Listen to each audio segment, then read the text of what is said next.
ilaha illallah wahdahu la syarikalah wa asyhadu anna Muhammadan abduhu wa rasuluhu alladzi la nabiyya wa la rasula ba'dah.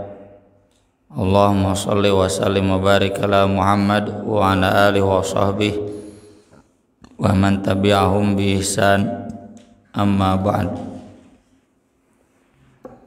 Surat Al-Baqarah ayat 228.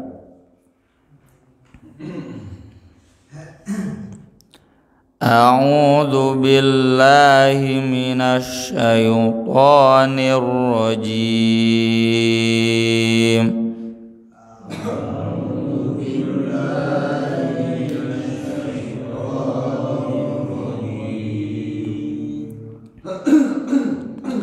Wal mutallaqatu yatarabbasna bi anfusihinna thalathata quru'.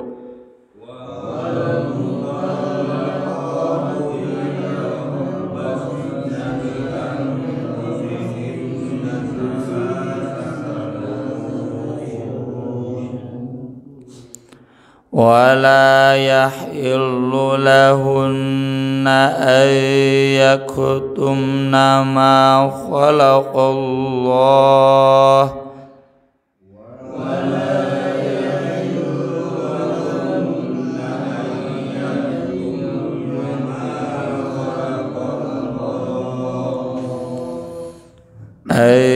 يكتمن ما خلق الله في أرحامهن إن كن يؤمن بالله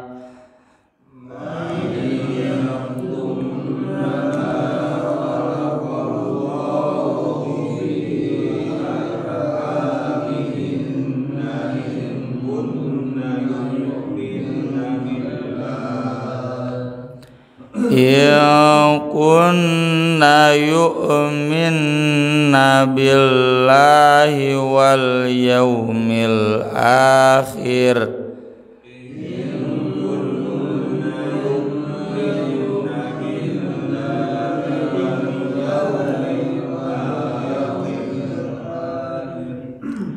wa bu'ulatuhunna ahaqqu biraddihinna fi dzalika in awradu islaha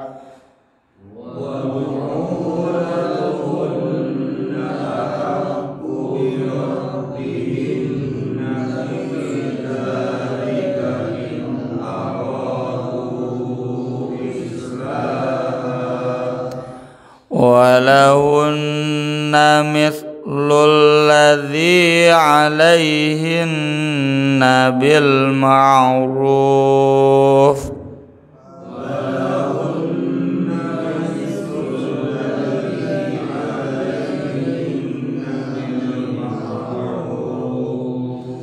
walirrijali 'alaihinna darajah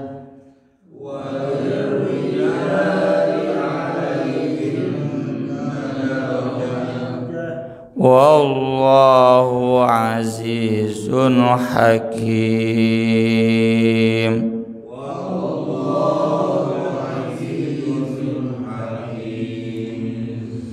Mangga wiande ieu dua telu. Wal mutallaqatu yatarabbasna bi anfusihinna thalathata quru' wala yahillu lahunna an yaktumna ma khalaqallahu fi arhamihin. Langsung in kunna yu'minna billahi wal yawmil akhir wa bu'ulatuhunna ahaqqu bi raddihinna fi dzalika in awradu islaha walahunna mithlul ladzi 'alaihinna bil ma'ruf walirrijali 'alaihinna darajah wallahu azizun hakim. Wal mutallaqatu, dan perempuan-perempuan yang ditalak, yang dicerai, yatarabbasna, hendaklah mereka menunggu, bi anfusihinna, dengan diri-diri mereka sendiri, atau hendaklah mereka menahan diri-diri mereka sendiri, salasata quru, selama 3 quru.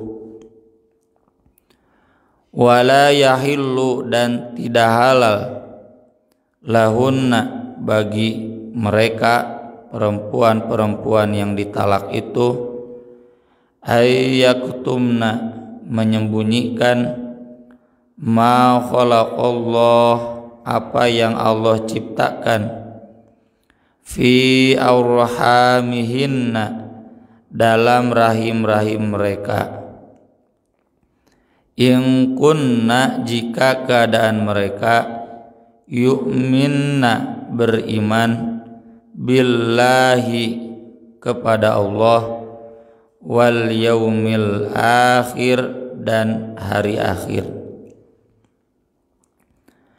Wa bu'ulatuhunna, dan suami-suami mereka, jadi masih status suami kalau masih dalam masa iddah, bukan mantan-mantan suami. Ahaqqu, lebih berhak, biraddihinna, menarik mereka kembali, maksudnya rujuk, fi dzalika, dalam masa itu, dalam masa 3 quru itu, in auradu, jika mereka menghendaki, islah, keberesan, kedamaian, kerukunan, dan keharmonisan. Walahunna, dan bagi mereka, mithlu, seperti alladzi, yang alaihinna, tanggung jawab mereka. Kalau lam maknanya hak, lahunna, hak bagi mereka. Kalau alaihinna maknanya kewajiban, tugas. Hak untuk mereka sama dengan kewajiban mereka. Bil ma'ruf, tentunya dengan ma'ruf, dengan wajar. Walir rijali, dan untuk laki-laki, para suami, alaihinna, di atas mereka, di atas kaum istri, darajah, ada derajat lebih, 1 derajat lebih tinggi daripada istri. Wallahu, dan Allah, azizun, maha gagah, hakimun, maha bijaksana. Ayat ini jelas nyambung dengan ayat sebelumnya yang memberikan pilihan kepada suami yang ila. Ila itu sumpah menjauhi istrinya, tidak akan pulang maksimal 4 bulan. Kalau 4 bulan tidak kunjung pulang ini Bang Thoyib, maka harus dicari oleh keluarganya, termasuk oleh hakim, dan diminta memutuskan lanjut rumah tangga rukun, jangan awet rajet, dan atau talak. Nah, kemudian nyambung ke sini. Dan kemarin saya lupa ya, Nabi SAW pernah mengila istrinya. Seandainya itu ada di antara kita yang terjadi, itu bukan satu celak. Itu ila itu jangan dijadikan ajang ketidakharmonisan, tapi dijadikan ajang mendidik. Ya. Jadi sebaiknya tidak dilakukan secara emosional. Tepayaanlah lelaki biar aku belikan.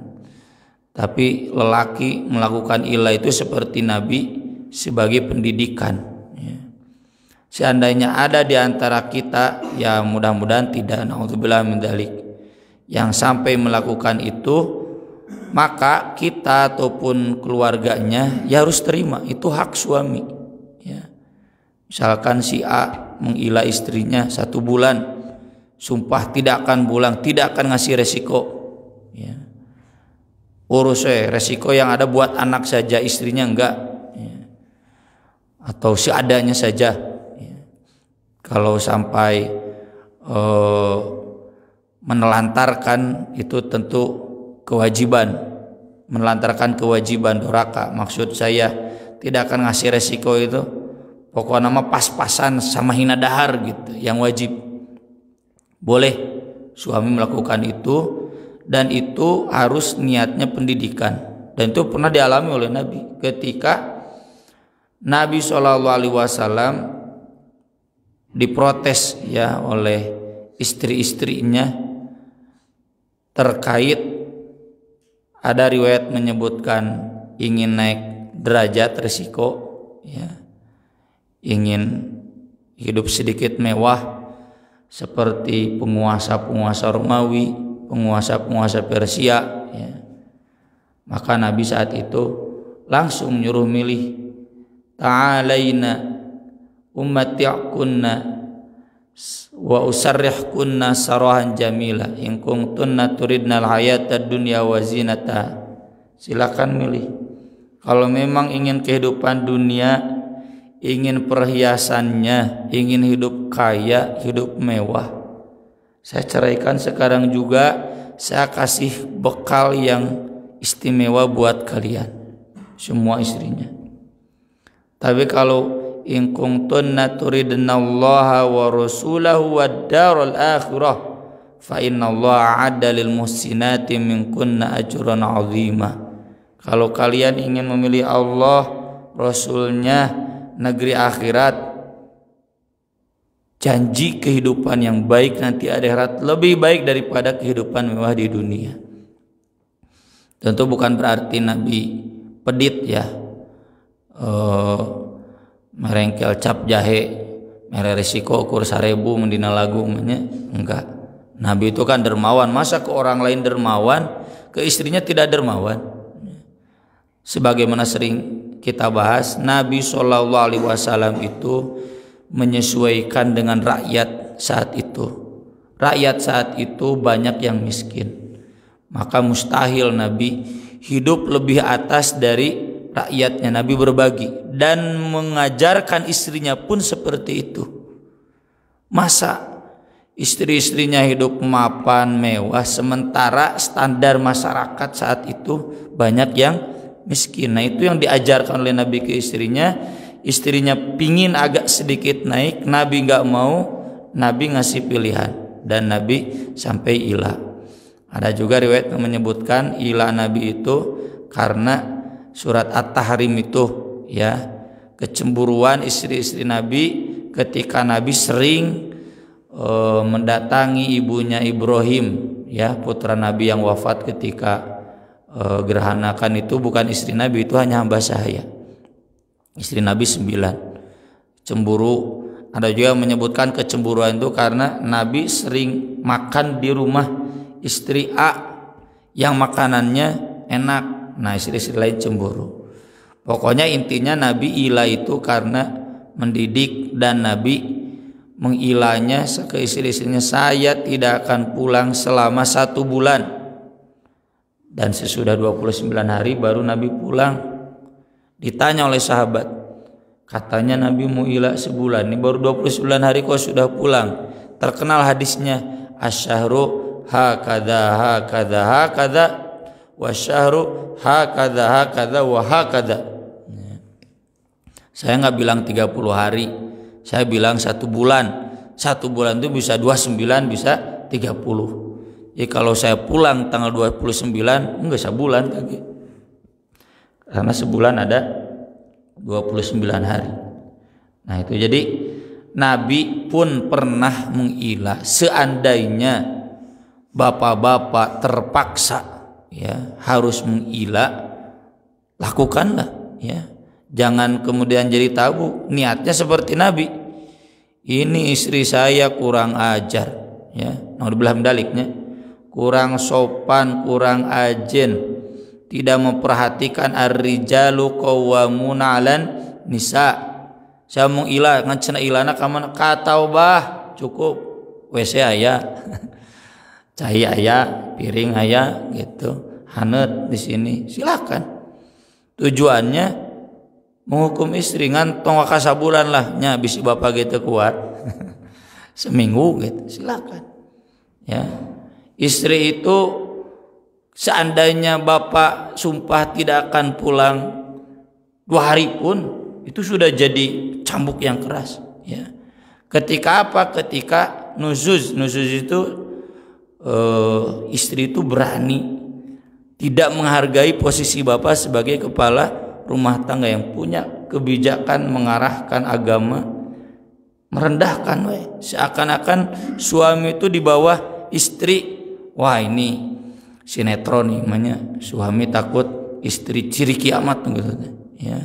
Jadi bapak-bapak sebagai suami jangan mau seperti itu. Kalau perlu ilah ya, silakan, punya hak tentunya dengan pertimbangan yang matang untuk mendidik, bukan emosional belikan ya, dan si istrinya juga jadi tidak takut, nggak begitu ya. Tentu itu tidak diharapkan, cuma seandainya terjadi, Nabi pun pernah mengalaminya. Cacakan istri-istri Nabi itu kan ibu-ibunya kaum mukminin lah, pemajikan ustad gitu menenama, bahkan lebih itu ustad itu pemajikan ulama, tapi Nabi berani mengilah karena ketika istrinya minta 99-nya minta naik dan Nabi wah yang ngelawan salapan berat, langsung dikasih pilihan ya. Nah seandainya kemudian talak itu terjadi, maka kata Allah perempuan yang ditalak harus menahan dirinya selama 3 quru. Quru itu maknanya awal atau akhir dari sesuatu yang rutin terjadi. Para ulama sepakat atau orang Arab sepakat yang maksud quru itu kehed. Cuma masalahnya ngitung awalnya, ngitung akhirnya. Kalau awalnya berarti awal haid, kalau akhirnya berarti suci ya. Maka dari itu dari sejak zaman Nabi sampai sekarang quru itu ada dua mazhab. Ada yang menghitung suci, ada yang menghitung haid. Kalau menghitung haid, kan talak itu harus ketika suci. Kalau bapak menjatuhkan talak, ternyata kata istri bapak, saya sedang haid, otomatis talaknya batal. Ya, tidak bisa. Jadi tunggu sampai bersih, maka jatuhlah talak saat itu. Itu terjadi oleh Ibnu Umar, kalau nggak salah sudah kita bahas ya dulu dalam kitabun nikah. Nah boleh, namanya tolak bid'ah. Tolak bid'ah itu tolak bid'ah ya, harus diralat, dibatalkan dan kifarat. Nah pasti ketika suci. Kalau ngitungnya haid berarti haid suci, haid suci, haid. Nah ini suci yang ini ya, suci yang ketiga kalinya atau yang keempat kali kalau menghitung dari suci ketika ditalakkan. Tadi jatuh talak terus haid kan, suci lagi, haid, suci lagi, haid lagi, nah suci lagi yang keempat kalinya. Yang kedua yang menghitung yang maksud quru itu akhirnya sucinya, maka berarti ngukurnya dari suci. Ketika ditalakkan suci itu dihitung 1, lalu haid, lalu suci, lalu haid, lalu suci, berarti masa yang ketiga haidnya 2 kali. Mana yang tepat silakan pilih ya. Jadi perempuan yang pingin segera beres masa iddahnya bisa milih yang suci. Perempuan yang pingin lama masa iddahnya karena berharap suaminya kembali, boleh pilih yang masa haid. Nah, apa yang terkait hukum talak ini? Yang pertama, kata Allah, tidak halal bagi perempuan menyembunyikan apa yang Allah ciptakan dalam rahim mereka. Apa? Haid atau hamil. Kalau haid, jangan pura-pura saya masih haid. Haidnya kan ada yang sampai 2 minggu, padahal sudah tidak haid. Atau dia pura-pura sudah suci, padahal masih haid. Pura-pura haid padahal sudah suci. Kenapa ada perempuan yang modus seperti itu? Ya antara tadi dua. Yang ada yang ingin masa idahnya lama, ya, maka dia kemudian bisa saja berbohong. Saya belum haid lagi, sudah 2 bulan. Ada kan perempuan yang telat haidnya. Saya belum haid lagi, padahal udah itu teh. Jadi dia ingin panjang. Kenapa? Berharapnya suamina ingat kanu lagu Ari Lasso. Jika teringat, nah pulang lagi. Itu nggak boleh. Jadi harus jujur. Perempuan di sini yang tahu hanya perempuan, lelaki nggak tahu. Atau ada perempuan itu yang berbohong dengan haidnya karena ingin mempercepat, ingin kawin lagi. Ya.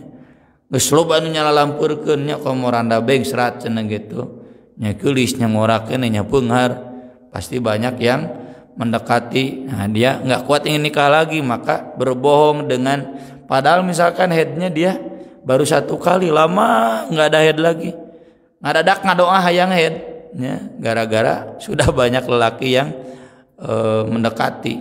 Maka itu nggak boleh. Perempuan harus jujur dengan masa haid dan sucinya. Termasuk yang kedua, kata Imam Ibnu Katsir, jujur dengan kehamilannya. Karena kalau perempuan itu hamil, masa iddahnya sampai melahirkan 9 bulan. Jadi jangan bilang saya tidak hamil padahal sedang hamil. Itu cenah aduh hamil. Kalau hamil mah 9 bulan, makanya yang kawin deui, ya. Itu enggak boleh. Dia harus tunggu sampai an yad'na hamlahunna wa ulatul ahmal ajaluhunna ayyad'na hamlahunna. Nah, ini perempuan tidak boleh berbohong. In kunna yu'minna billahi wal yaumil akhir. Nanti di hadis dijelaskan perempuan di masa iddah atau nanti di ayat berikutnya apa larangannya? Larangannya 1, tidak boleh berdekatan dengan lelaki yang lain. Kecuali dalam hal yang ma'ruf, misalkan si ibuna dagang aya nu meuli lalaki piraku diusir. Boleh itu.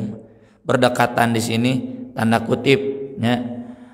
Seperti artis yang sedang rame sekarang deketing gitu, ya. Itu nggak boleh berdekatan, nggak boleh bikin janji akan menikah, nggak boleh, ya. Nggak boleh melamar, menerima lamaran ada laki yang mendekati, sudah habis masa iddahnya belum, nanti kalau sudah habis beritahu ya aku minat ke kamu, begitu pun nggak boleh, ya. Kalau ada laki yang begitu harus ditegur oleh perempuannya, harus jujur, nggak boleh. Kenapa? Wa bu'ulatuhunna haqqu biraddihinna fi dzalika in awradu islah. Karena di masa iddah itu istri itu masih berstatus sebagai istri suami. Suaminya boleh untuk pulang lagi, ya.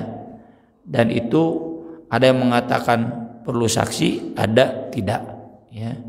Kalaupun tidak, asal komitmen mau islah, rujuk, tinggal suaminya datang lagi ke istrinya berikrar ingin rujuk, istrinya setuju, ya udah rujuk. Asal di masa iddah itu, ya. Kalau istrinya nggak mau bagaimana? Nah, berarti kalau istrinya nggak mau nanti masuk ke hulu. Istri menyerahkan mas kawin. Jadi dia yang gugat cerai. Jadi prosesnya nanti kalau ke pengadilan bukan suami yang menceraikan, tapi istri yang gugat cerai. Hulu berarti mengembalikan mas kawin. Kalau istri nggak mau rugi, wah cenah rugi atau ngulangkeun mas kawin, ya udah, itu hak suami. Kalau di masa iddah seperti itu, dia masih berhak untuk kembali ke istrinya. Dan ini yang berhak adalah suami, bukan bapak mertua. Ya, kemarin-kemarin kejadian ada yang datang ke pesantren, dia sudah sepakat dengan mantan suaminya untuk rujuk, tapi dihalangi oleh bapak mertua. Bagaimana Ustadz? Saya jawab, itu hak bapak. Talaknya sebenarnya talak hiji. Oh, kamu talak hiji. Nanti di ayat berikutnya dijelaskan yang nggak boleh itu kalau talaknya sudah yang ketiga kalinya. Ya, maka tidak boleh rujuk kecuali si mantan istrinya nikah dengan suami yang lain.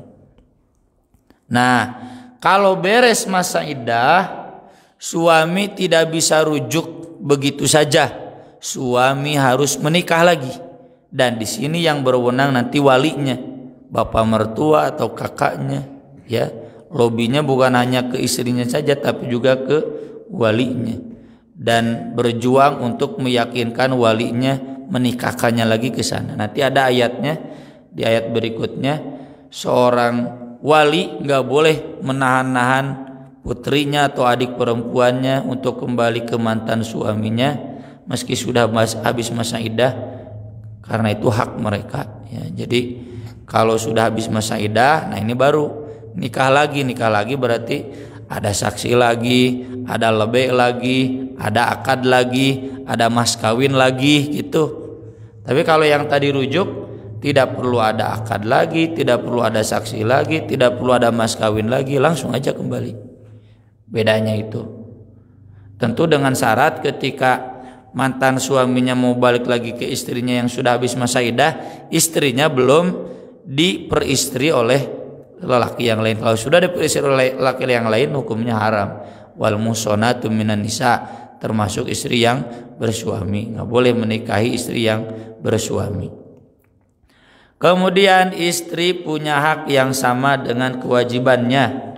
Ini sudah kita bahas panjang lebar dulu di kajian Kitabun Nikah. Imam Ibnu Katsir juga di sini mengingatkan, Nabi dalam khutbah wadahnya mengamanahkan istri, Pak. Apa nilainya? Nilainya menunjukkan bahwa ini penting, kehidupan rumah tangga itu penting, dan itu tergantung dari bagaimana suami rukun dengan istrinya. Suami tidak rukun dengan istrinya, wah geus neraka dunya namanya. Fattaqullah fin nisa, kamu harus takwa kepada Allah dalam hal istri. Jadi lain takut istri, takut kepada Allah.